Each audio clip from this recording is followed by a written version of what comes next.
Sur le récif, il y a un endroit que j'adore, où je plonge année après année pour approcher les requins citrons.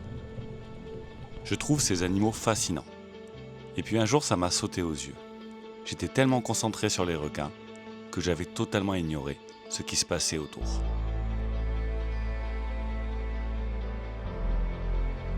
Au fil des années, le paysage avait changé. J'avais complètement raté l'essentiel, filmant les requins, alors que les couleurs disparaissaient autour d'eux.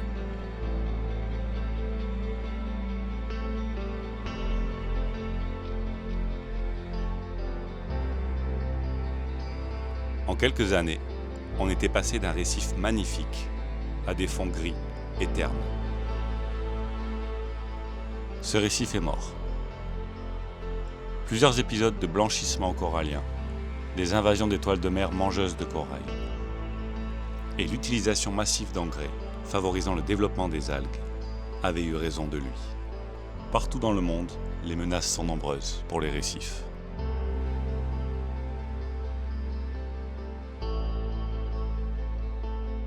Alors je me retrouvais face à ce récif disparu et une question m'obsédait. Quelles étaient les chances que ce récif renaisse un jour ? Pour y répondre, j'allais partir à la découverte des récifs en bonne santé qui étaient encore là.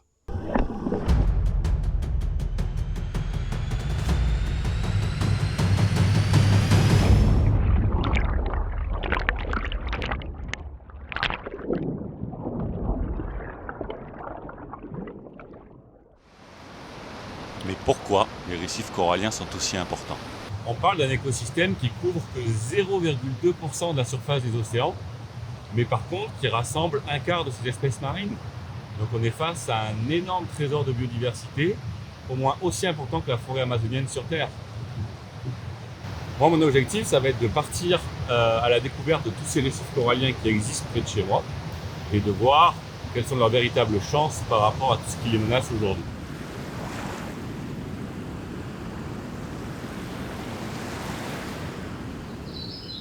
Première étape, changer de décor.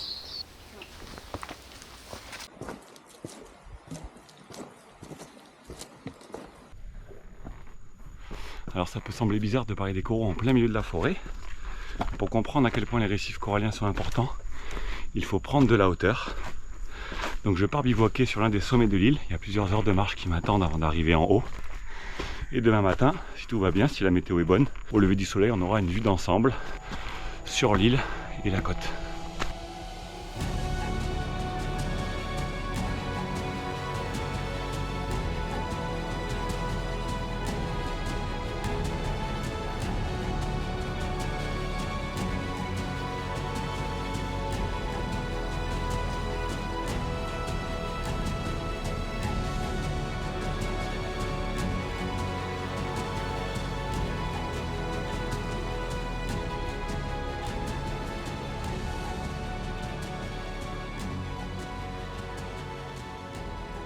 Seul dans les hauteurs, les paysages se dévoilent. D'ici, le panorama nous révèle des reliefs spectaculaires et des forêts luxuriantes. Plus loin en mer, je vois ce que j'étais venu observer. Une barrière naturelle qui encercle la côte. Ce relief aquatique est vivant, il évolue, il grandit. C'est une construction millénaire qui protège la côte des vagues et sépare l'océan du lagon. Il a été construit par des colonies d'animaux minuscules, les coraux. Cette barrière de corail, ce n'est qu'une des parties du système complexe qu'est le récif corallien.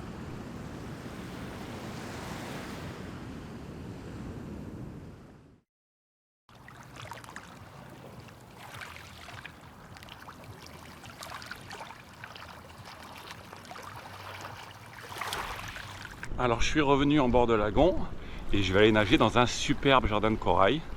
Vous allez voir ici, les coraux sont à peine à quelques mètres de la plage, dans 2 mètres d'eau.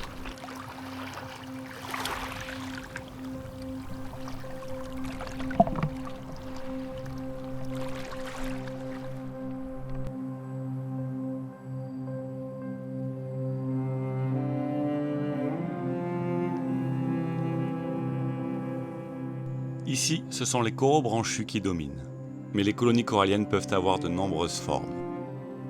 Elles ont tout un point commun. Elles sont constituées de milliers d'animaux minuscules qui ressemblent à de toutes petites anémones de mer. Ce sont les polypes de corail.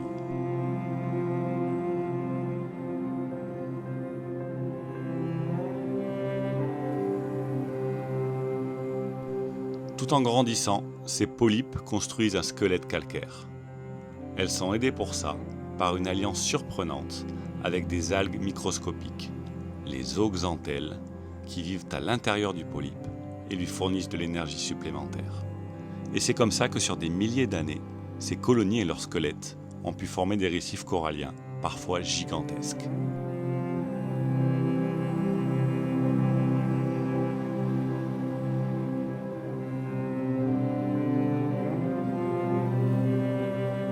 Tous ces coraux servent de refuge à une vie marine foisonnante. Un récif, c'est comme une ville aquatique qui abrite des milliers d'animaux.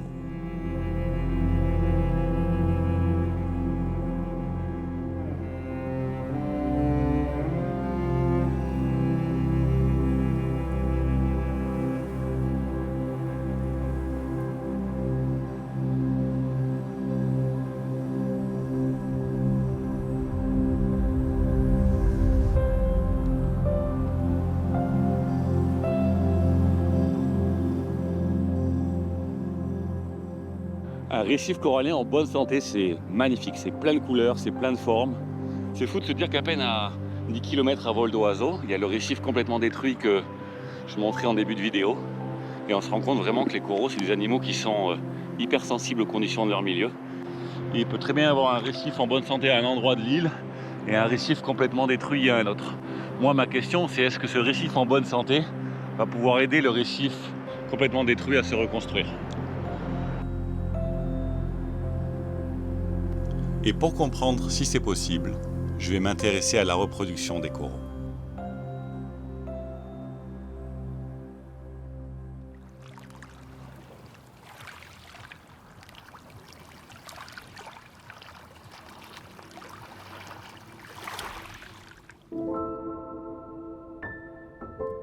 Et pour être au bon endroit au bon moment, je vais me concentrer sur une espèce, Porites rus. J'ai repéré dans le lagon une zone où ces coraux sont présents en grand nombre.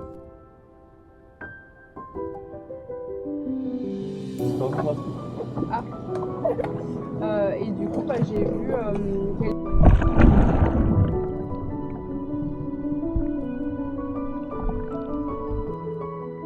Ce qui m'intéresse avec cette espèce, c'est qu'elle se reproduit d'une façon qui repousse les limites de la connaissance. Comme beaucoup de coraux, Porites rus pond.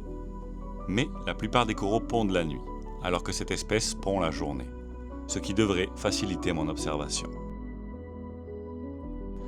Il est même possible de prévoir la date et l'heure de cette ponte. Elle a lieu entre novembre et avril, le 5e jour après la pleine lune et 1h30 après le lever du soleil. Voilà pourquoi je suis là aujourd'hui.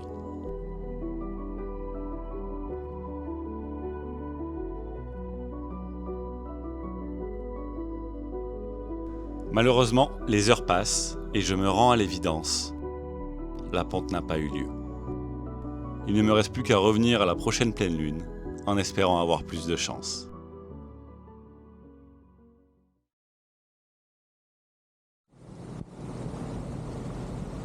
En attendant, je vais aller voir ce qui se passe de l'autre côté de la barrière de corail, côté océan.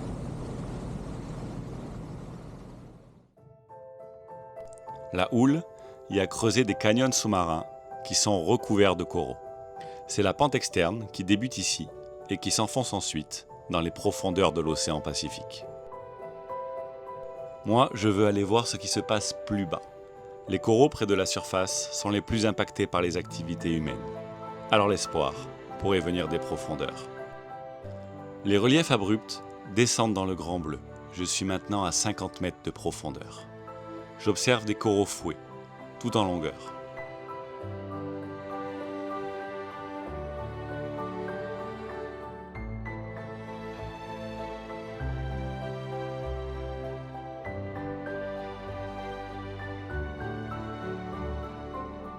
Puis des gorgones.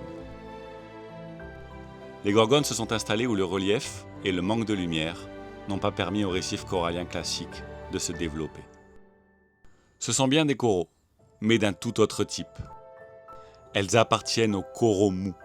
Elles n'ont pas de squelette calcaire et ne construisent pas de récifs coralliens. Ce n'est donc pas ce que je recherche. Pourtant, je sais qu'à cette profondeur, il existe des endroits où des récifs coralliens énormes se sont installés. Je décide de changer de zone.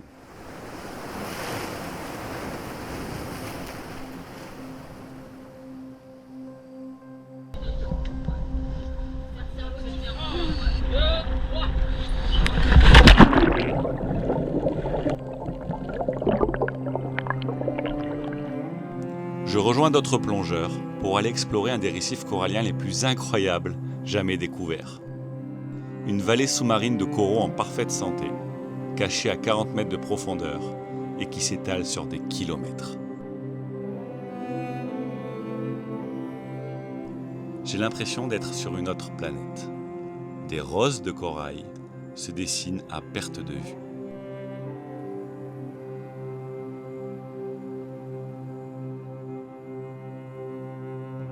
Cet endroit est l'un des plus grands récifs coralliens profonds jamais documentés à ce jour.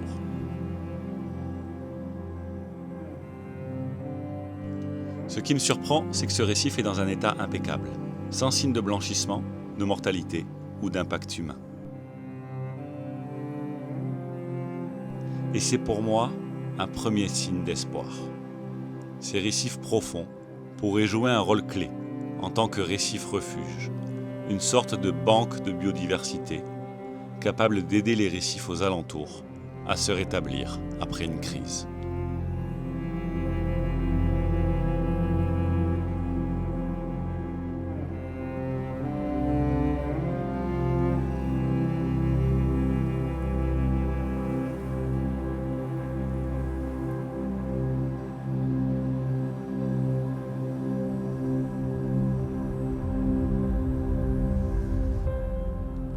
Il est maintenant temps pour moi de retourner dans le lagon pour tenter une nouvelle fois d'observer la ponte des Porites.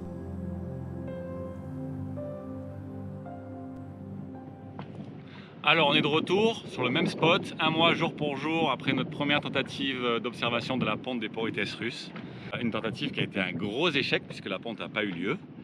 Donc on est le 9 décembre, il est 6h20 du matin, la ponte elle devrait avoir lieu dans 30 minutes si elle a lieu ce coup-ci. On est 5 jours après la pleine lune, donc sur le papier le timing est bon. On va se mettre à l'eau, on va nager, on va observer les coraux et avec un petit peu de chance, on pourra voir la ponte ce coup-ci.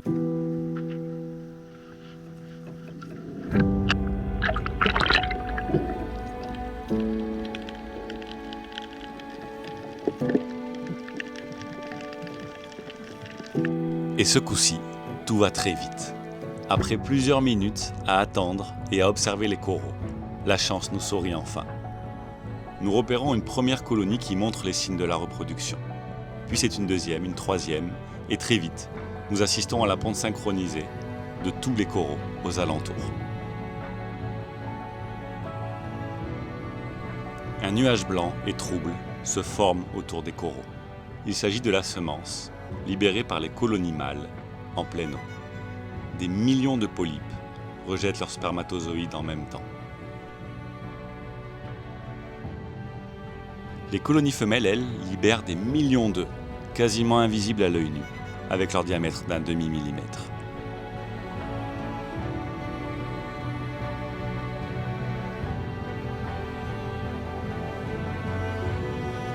Après la libération, les gamètes se rencontrent en pleine eau, où a lieu la fécondation. Très vite, l'eau devient très trouble, partout autour de nous. L'ampleur du phénomène a rendu l'eau totalement laiteuse et nous baignons littéralement dans un nuage de gamètes.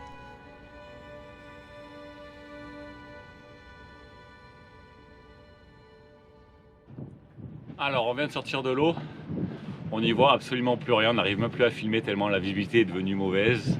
Il y a de la semence partout, on nage en plein dedans.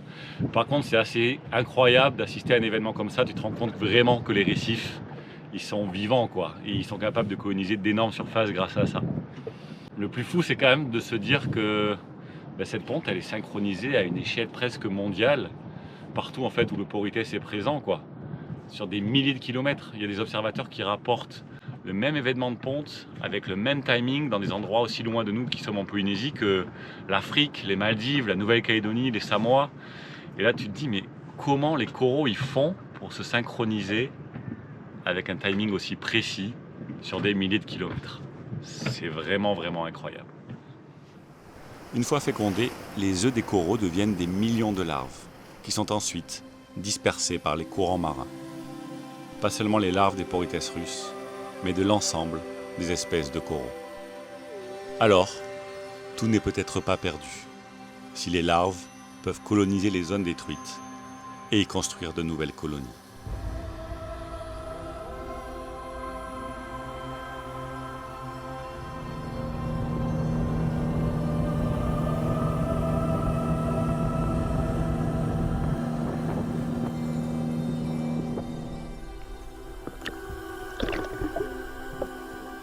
Je suis enfin de retour sur le spot de plongée où tout a commencé.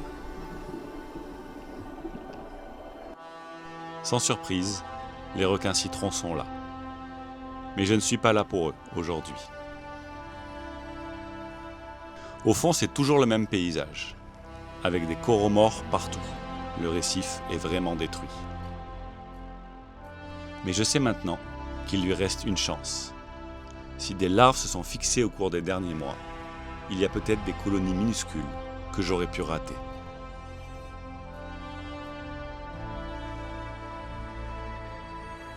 Et elles sont là, grosses d'à peine quelques centimètres, et si fragiles.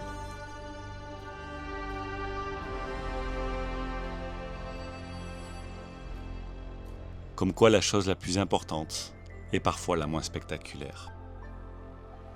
Ces colonies minuscules qui deviendront les coraux de demain. Le récif a déjà commencé à renaître.